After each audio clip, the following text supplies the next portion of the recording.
तो बच्चों आज हम लोग पढ़ेंगे class 9th beehive book की पोएम नंबर 3 जिसका टाइटल है रेन ऑन द रूफ और उसके पोएट हैं कोट्स किनी।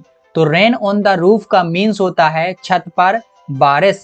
तो छत पर बारिश पोएम पढ़ने से पहले यदि आप लोगों ने इसके पीछे के लेसन नहीं देखे हैं तो उनका लिंक इस वीडियो के डिस्क्रिप्शन में है, आप उन पीछे के लेसन्स को भी देख सकते हैं। फिलहाल पढ़ते हैं rain on the roof that means छत पर बारिश पोएम को और शुरू करते हैं बिफोर रीड से। When the sky is covered with dark cloud and it starts raining. तो जब आसमान में काले काले बादल हैं, छा जाते हैं और बारिश शुरू होने लगती है। Then have you ever listened to the patter of soft rain on the roof. तो क्या तुम भी पानी की बरसती हुई बूंदों की आवाज छत पर सुन पाते हो। What thought flashed through your mind as you heard this melody of nature। तो प्रकृति की इस धुन को सुनकर यानी कि पानी बरसने की आवाजों को सुनकर आपके दिमाग में कौन से विचार आते हैं। Read the poem to find out what the poet dreamed of while listening to the rain. तो अब इस पोएम को पढ़िए और पता कीजिए कि जो पोएट है वो बरसात की आवाज को सुनकर क्या क्या सपने देखता है और उसको कौन कौन से विचार हैं आते हैं। तो चलिए पढ़ते हैं कि अब पोएट है वो बरसात की आवाज को सुनकर कौन कौन से विचार है अपने मन में लाता है। When the humid shadows hover over all the starry spheres। तो जब काले और नमी वाले बादल हैं वो तारों वाले आसमान में छा जाते हैं और मंडराने लगते हैं। And the melancholy darkness gently weeps in rainy tears। और जब जो melancholy darkness है यानी कि जो उदासीन अंधेरा है जब वो रोता है तो उसके रोने से बारिश है वो होने लगती है। What a bliss to press the pillow of a cottage chamber bed and lie listening to the patter of the soft rain overhead।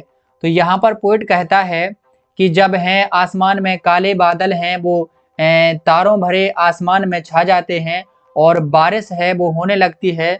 तो कभी कहता है कि मैं कमरे में लेटे हुए अपने सिर के ऊपर वर्षा की टपटपाहट की बूंदों को सुनकर तकिए को दबाते हुए बड़ा ही आनंद लेता हूँ। Every tinkle on the shingles has an echo in the heart and a thousand dreamy fancies into busy being starts.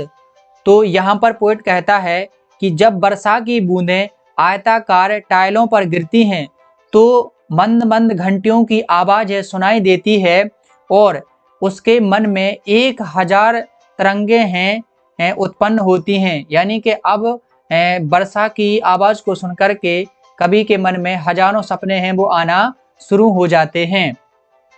And a thousand recollections wave their air threads into woof as I listen to the patter of the rain upon the roof।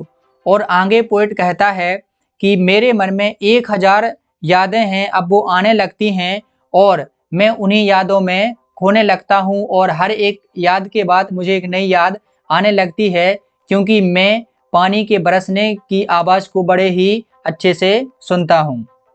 Now in memory comes my mother as she used in years agone. तो यहाँ पर poet हैं वो बारिश की आवाज को सुनते सुनते सपनों में खो जाते हैं और अब उनके सपनों में उनकी मदर हैं वो आती हैं और हर बार ही जब पोएट हैं वो सपनों में खोते हैं तो उनकी मदर हैं वो उनके सपनों में आती हैं। To regard the darling dreams ere she left them till the dawn. तो यहाँ पर पोएट कहते हैं कि जो मेरी मदर हैं वो मेरे सपनों को सम्मान देने के लिए थोड़ा सा रिगार्ड करने के लिए आती हैं और जैसे ही सुबह होती है मेरी माँ है वो चली जाती हैं। यानी कि पोएट है जब सपने में होते हैं तो उनकी माँ सपनों में आती हैं और जैसे ही सुबह होती है यानी कि पोएट है वो आंख खोलता है तो उनकी माँ उनके सामने नहीं होती हैं, वो चली जाती हैं। ओ है I feel her fond look on me as I list to this refrain which is played upon the shingles by patter of rain।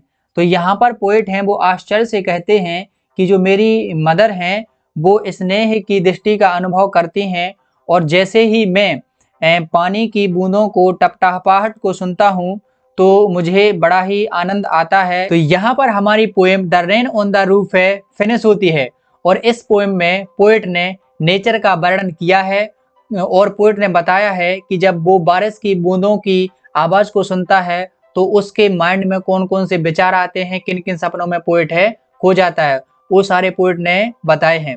तो आप लोग भी बताइए कि आप लोग जब बारिश की बूंदों की आवाज सुनते हैं तो आपके मन में कौन से विचार आते हैं, मुझे कमेंट में बताइए। और thanks for watching. If this video is helpful to you so please like, share and subscribe. और मैं मिलता हूं आप लोगों को नेक्स्ट वीडियो में। तब तक के लिए keep studying, keep sharing, keep loving, keep supporting.